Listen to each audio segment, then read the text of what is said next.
just took me a while to make this video because I had to gather all the informations about Orcas, and I'm gonna leave the sources in the descriptions below. I'm gonna talk about ecotypes of Orcas in this video, and before we get into the story, I just want to clarify that ecotypes is not something in the taxonomy order, is not phylum, species, orders, or anything you feel familiar with in the orders. I'm not going to go through that, but ecotype is a term that described a specific or distinctive group of orcas, in this case, which has very different appearance, size, dialects, language, I think accent as well, and diet, behavior, the way they hunt, the locations, the distributions, everything is just very different. That's why they are separated into ecotypes. There are many ecotypes of orcas in this world, probably like 40 ecotypes, but I'm not going to go through it all. I'm just going to talk about only 7 of them, which are the main ecotypes that we should be talking about. So species of orcas is Orcanus orcas, and in the whole species there is ecotypes under that. So basically ecotype is more like an informal biological concept. However, there are ecotypes that scientists feels like there must be some discussion going on whether they could be separated into another species of orcas, because some ecotypes, they don't interact or interbreed at all, even they are in the same water. For example, the resident and the transient. The ecotypes going to be separated in the ecotypes in the northern hemisphere and the southern hemisphere. And before we begin, I just want to remind you that orcas are actually dolphins and whales.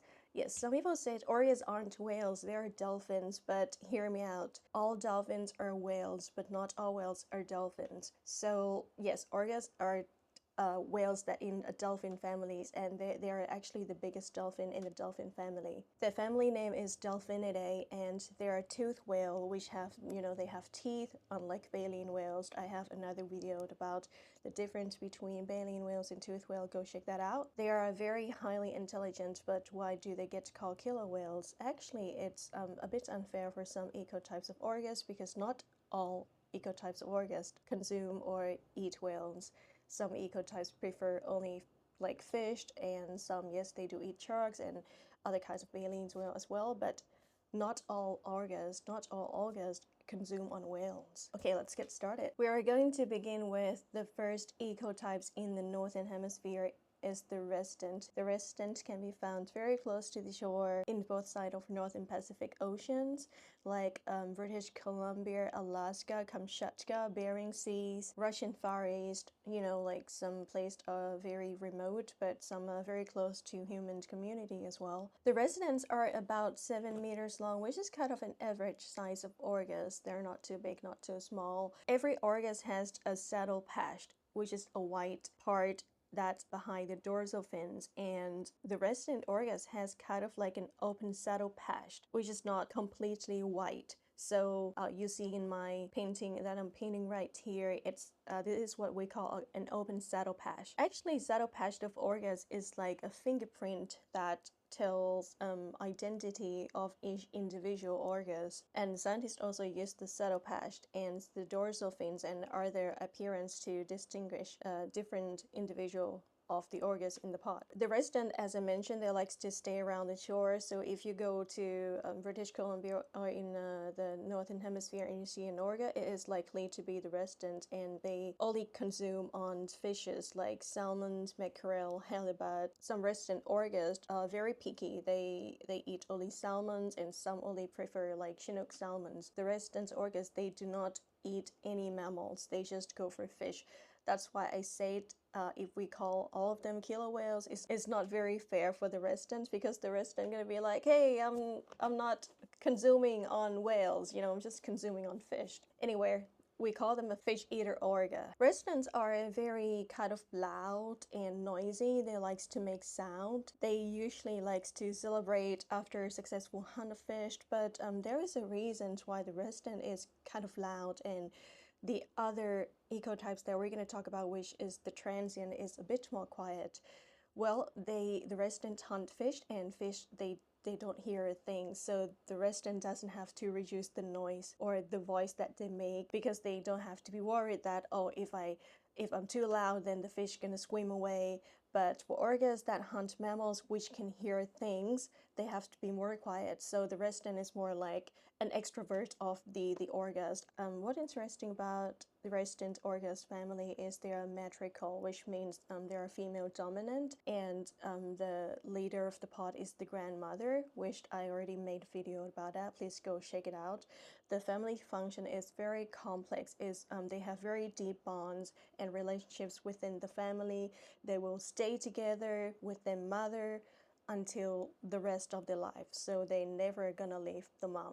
As I mentioned, if they got abducted into an aquariums or they got killed, they get very traumatized because they are bonded together strongly, deeply. The leader of the pod is the grandma.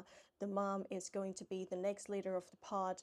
And for example, if you ever think about why baby snakes are able to hunt when they're like a week old, that's because of the instinct that they are born with. But orcas, they don't born with instinct. They born and they learned. Baby orcas are, they would mumble. They wouldn't speak very clearly. Not speaking, I mean making sounds very clearly or communicate clearly, because they have to learn the language from their mother. It's like knowledge that passed on through generations to generations, and the grandma is going to teach the cousins, the sister, the brother, everything in the family. She's going to lead the pod to hunt. She's going to take care of the pod.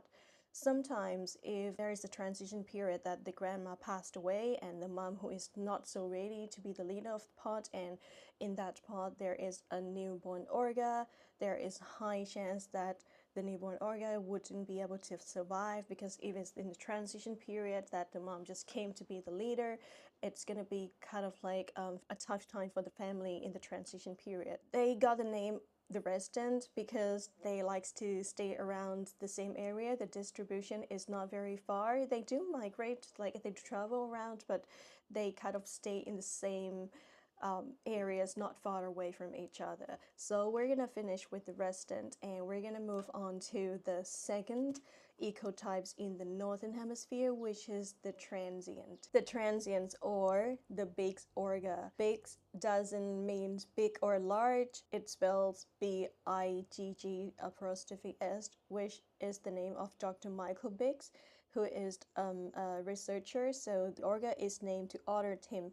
But I think it's a very good idea, because the word big, we could refer to big or being large, and the transient is actually the biggest orcas in the ecotypes. As I told you, the resident is like 7 meters long. The transient is like 9.8 to 10 meters long. So 2 meters extra. Pro Max Ultra Orca. If you see in my painting, the saddle patch of the transients is closed. It's completely white. There is no black part like the resident. This is how we see that is different, and not just the appearance.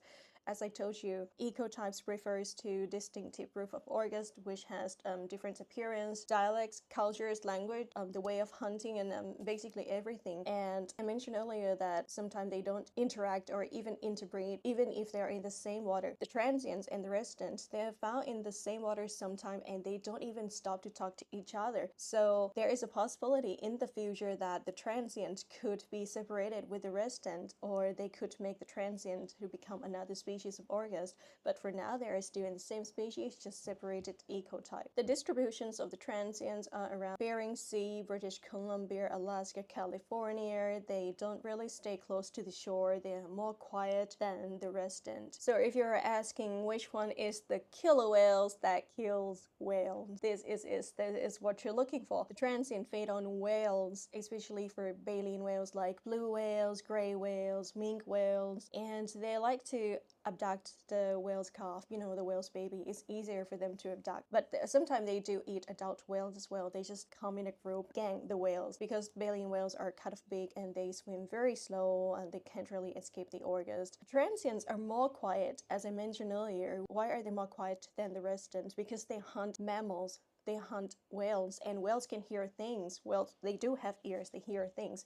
So you can't really be an extrovert of the sea like the residents. You have to be the introvert. You have to be quiet when you hunt. Apart from that, they do feed on other animals as well, like sea otters, some kind of birds and seals, you know, not just whales. And the transient pot is very small. It's about like up to 6 orcas. Comparing to the residents are like 20, 30. For sure, it's like pretty big pot comparing to the transient, which keeps very small pot. And sometimes male transients can be seen living alone. It's called a bachelor, but most of the females lives with the mother in the pod, kind of very similar to the resident. So we already done number 2. So remember, the transient or a big orca is actually the biggest orcas. We're gonna do number 3 is the offshore. We're still in the northern hemisphere. The offshore orcas, just like the name, they don't like to stay close to the shore. They're offshore basically. They are usually found in Aleutian Islands, you know, those little small islands stretching from Alaska to Siberia.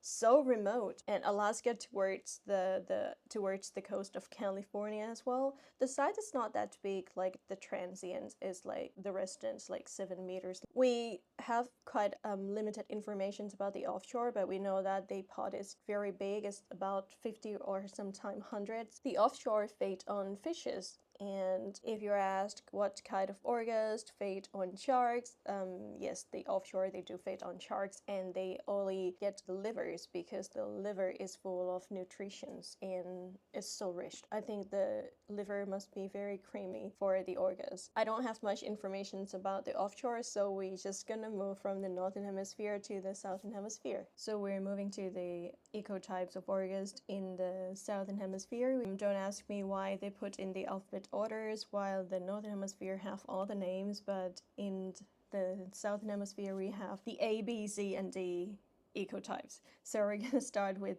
the A.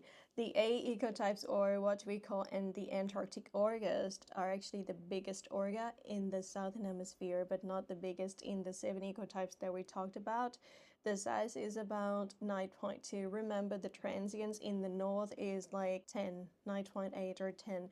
So type A, it's still quite a lot smaller than the transient up there. The pot of the Antarctic orca, or the type A, is around 10 to 15 orcas, which is small, you know, very homey. They usually stay in an open water, ice-free, so there's no ice, you know, in open cold water in the South Pole, and they feed on whales as well, like minke whales and other mammals, sometimes seals. And talking about feeding on minke whales, I just kind of feel bad for minke whales, because in the north, the transients also hunt for minke whales as well, and in the south, same as well. And especially in the whaling era, the minke whale is hunted by human as well. Not just in the whaling era, still now, some countries that hunt whales still do hunt minke whales sometimes.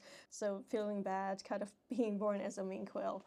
Okay, so we're gonna move on to the second ecotypes in the southern hemisphere, which is the type B. Not to be confused, and I don't want to load lots of information for you, but you have to remember that there are 2 kinds of type B, which is type B large and type B small. So we're gonna go with type B large first. So you might have seen the video that went viral, that a group of orcas swim underwater to create the waves under the ice sheet, just to create the waves and wash off the seals. That's the type B large.